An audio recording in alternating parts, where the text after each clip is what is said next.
వచ్చే ఏడాది మార్చి ఏప్రిల్ నెలలో ఆంధ్రప్రదేశ్ అసెంబ్లీ ఎన్నికలు జరిగే అవకాశం ఉంది. ఈ నేపథ్యంలో రాష్ట్రంలోని అధికార ప్రతిపక్షాలు యాక్టివ్ అయ్యాయి. ఈ నేపథ్యంలో ఏపీలో కొత్త రాజకీయ పార్టీ ఆవిర్భవించింది. సిపిఐ మాజీ జేడీ లక్ష్మీనారాయణ కొత్త పార్టీని పెడుతున్నట్లు ప్రకటించారు.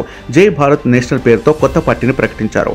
పార్టీ జెండా కూడా ఆవిష్కరించారు. పార్టీ జెండాలో కాషాయం, తెలుపు, ఆకుపచ్చ రంగులు ఉన్నాయి. లక్ష్మీనారాయణ పిడికిలు బిగించినట్లుగా జై భారత్ నేషనల్ పార్టీ జెండా ఆవిష్కృతమైంది. ఏపీకి ప్రత్యేక హోదా సాధనతో పాటు అన్ని వర్గాల ఆకాంక్షలను నెరవేర్చడం తమ పార్టీ లక్ష్యమని స్పష్టం చేశారు. నిజానికి గత ఏడాది పార్టీ పేరును రిజిస్ట్రేషన్ చేయించినట్లు తెలుస్తుంది. పార్టీ ఏర్పాటుకు సంబంధించిన ఏర్పాట్లన్నీ పూర్తయిన తర్వాతే సైలెంట్ గా తన పార్టీని ప్రకటించారు. కొద్ది నెలల క్రితం జనసేనకు గుడ్ బై చెప్పిన జేడీ బీజేపీ లేదా వైసీపీలో చేరబోతున్నారంటూ ప్రచారం జరిగింది. ఈ నేపథ్యంలో ఆ పుకార్లకు చెక్ పెడుతూ తాజాగా ఆయన సొంతంగా రాజకీయ పార్టీని స్థాపిస్తూ సంచలన నిర్ణయం తీసుకున్నారు. దేశంలో మరియు రాష్ట్రంలో నిరుద్యోగం ప్రధాన సమస్యగా ఉందన్న జేడీ అవినీతిని నిర్మూలించి బానిసత్వం నుంచి ప్రజలకు విముక్తి కలిగించేందుకే జై భారత్ నేషనల్ పార్టీ పనిచేస్తుందని చెప్పారు.